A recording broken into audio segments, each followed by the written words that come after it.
Bienvenue chers téléspectateurs sur EBC, c'est moi Zala Lamourkana avec le journal.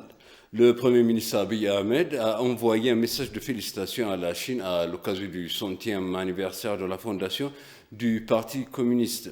La vision adoptée il y a 100 ans par les fils et les filles de la Chine pour établir une Chine prospère est sur la bonne voie grâce à la direction forte et chaleureusement engagée du PCC, a-t-il déclaré. Au moment où le Parti communiste chinois a été créé avec l'engagement de réaliser le brillant avenir de votre grand pays, la pauvreté était répandue, a-t-il ajouté. Aujourd'hui, cependant, grâce à la direction stratégique et engagée du parti, la vie du peuple chinois s'est considérablement améliorée, a-t-il indiqué.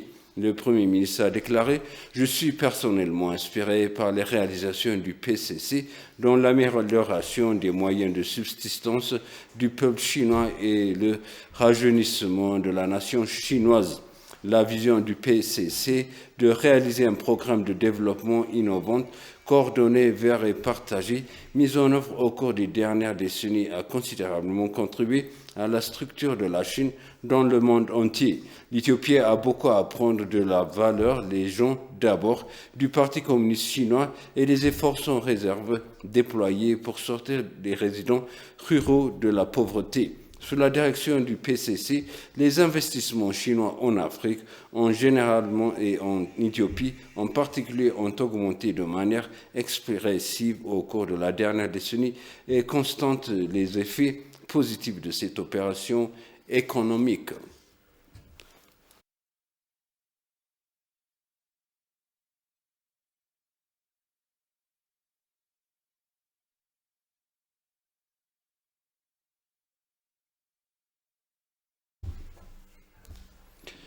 Demek Amekonnen, vice-premier ministre et ministre des Affaires étrangères d'Éthiopie, et son Excellence le ministre d'État de l'ambassadeur Redouane Hussein a fait un exposé aux ambassadeurs et aux représentants d'organisations internationales sur la justification de la déclaration d'un cessez-le-feu humanitaire unilatéral au Tigray. Dans son discours, le vice-premier ministre et ministre des Affaires étrangères a souligné les différents défis qui menaçaient le bloqueur et processus de réforme multiforme dans le pays, notamment le comportement indiscipliné du TPLF qui a abouti à sa défaite. Parlant du cessez-le-feu humanitaire unilatéral récemment déclaré, M. Demaka a déclaré qu'il s'agissait d'une décision audacieuse et magnanime qui profiterait au peuple du Tigray. Le vice-premier ministre a déclaré que bien que la déclaration du gouvernement pour cesser le feu humanitaire unilatéral au Tigray en ait pris beaucoup par surprise, la décision n'a pas été prise brusquement. Le gouvernement éthiopien attend que la communauté internationale, qu'elle comprend le contexte dans lequel le cessez-le-feu a été conclu et qu'elle agisse de manière neutre pour régler les problèmes qui pourraient encore être exacerbés par des déclarations provocatrices. À cet égard, à moins que l'élément terroriste de la région ne soit contraint d'accepter le cessez-le-feu, le gouvernement éthiopien ne peut pas se permettre de perdre davantage de vies et garantir la protection de la vie des prestataires de services et des opérateurs humanitaires. Les ambassadeurs, la communauté diplomatique et les représentants d'agences internationales ont participé à une séance de questions-réponses soulevant certaines de leurs préoccupations et reconnaître également le gouvernement éthiopien pour avoir déclaré le cessez-le-feu humanitaire et organisé des élections pacifiques et crédibles.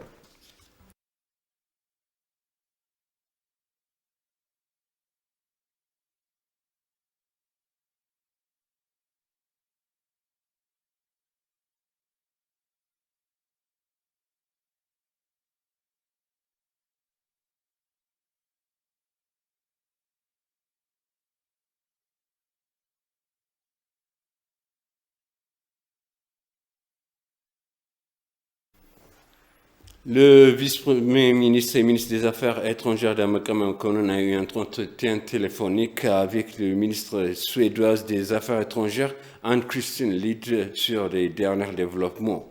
Au cours de la conversation téléphonique, le vice-premier ministre d'Amaka Mekonnen a salué les liens de longue date entre l'Éthiopie et la Suède, appelant une coopération multiforme renforcée entre les deux nations.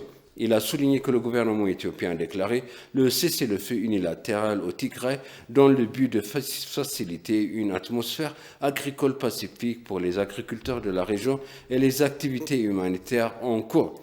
La ministre suédoise des Affaires étrangères, Ann-Christine Linde, a pour sa part apprécié la détermination du gouvernement éthiopien à déclarer le cessez-le-feu unilatéral au Tigray, appelant à poursuivre les efforts pour enquêter sur les violations présumées des droits humains et à prendre des mesures en conséquence. Elle a en outre réitéré le soutien du gouvernement suédois à la position de l'Éthiopie en faveur de la recherche des solutions au problème du grand barrage de la Renaissance hydroélectrique par le biais des négociations menées par l'Union africaine.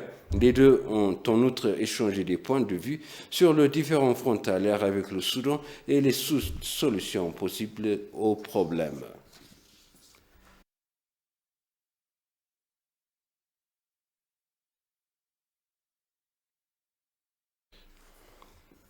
Le Conseil de sécurité des Nations Unies a appelé aujourd'hui l'Assemblée pour les réunions urgentes afin d'écouter et d'entretenir la déclaration du gouvernement éthiopien et d'autres questions politiques, économiques et socio-continentales.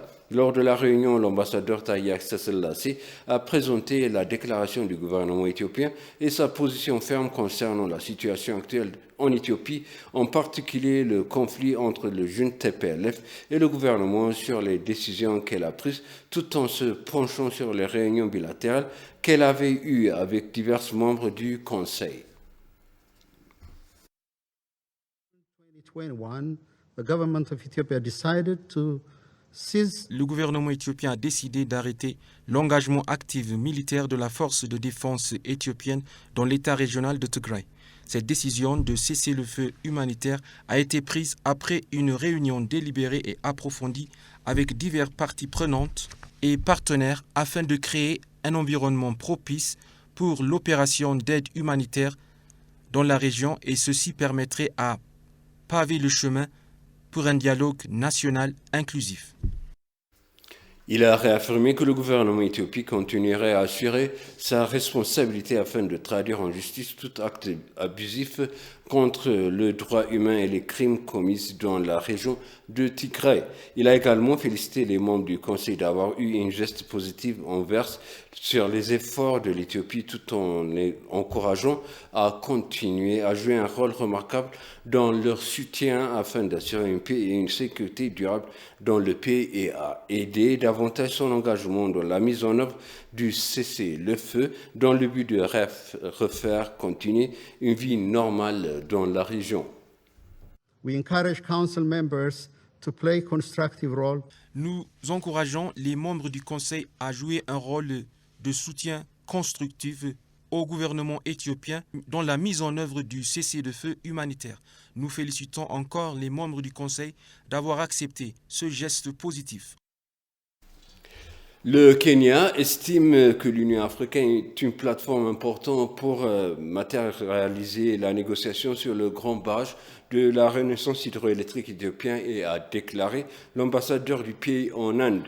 Lors de sa conversation avec l'ambassadeur d'Éthiopie en Inde, Tezazu Mulugeta, l'ambassadeur de Kenya à New Delhi, Willy Kebet, a réaffirmé le soutien de son pays au cessez-le-feu unilatéral que l'Éthiopie a déclaré au Tigray.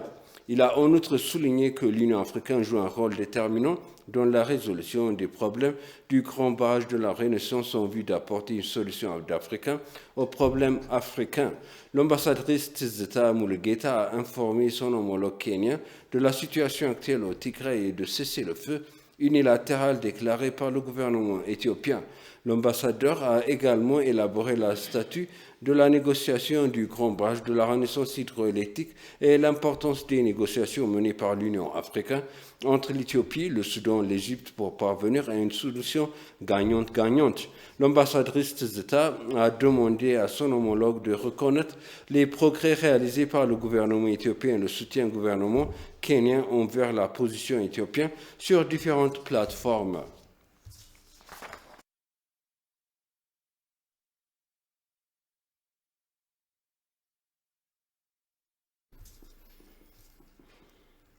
L'ambassade d'Éthiopie à La Haye a pris possession d'un ensemble d'artefacts historiques, 3 manuscrits éthiopiens enluminés médiévaux devant le XVe siècle et les 2 fragments de textiles coptes d'une période antérieure qui devient être vendus aux Pays-Bas. Les objets étaient sur le point d'être présentés aux archers en venderie d'Ernatarsien aux Pays-Bas le 25 juin 2021.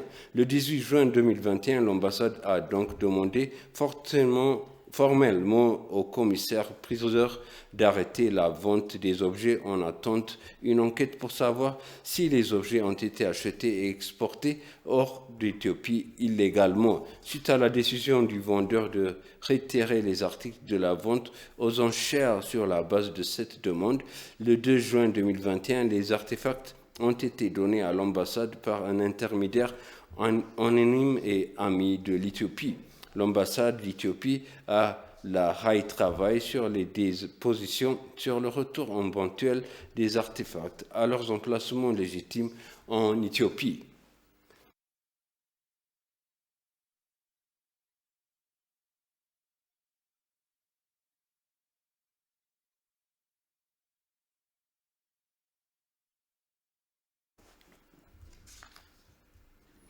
Ethiopian State of Emergency Fact-Check a déclaré que la Force de défense nationale éthiopienne a mobilisé un plan lancé par le véhicule blindé qui rend opérationnel le pont Takazé qui a été détruit hier par le terroriste TPLF.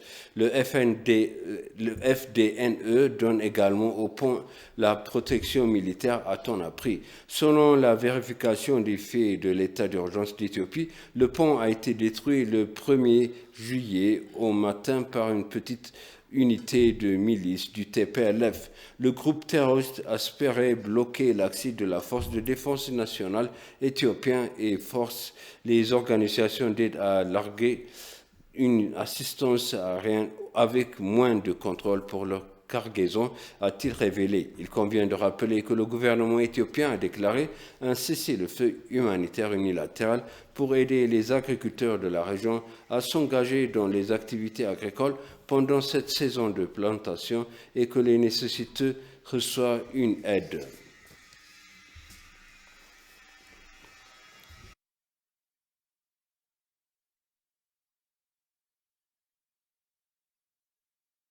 Je vous répète les titres principaux. Le Premier ministre Abiy Ahmed a envoyé un message de félicitations à la Chine à l'occasion du 100e anniversaire de la fondation du Parti commissaire. Le Conseil de sécurité des Nations Unies a appelé hier l'Assemblée pour une réunion urgente afin d'écouter et d'entretenir la déclaration du gouvernement éthiopien.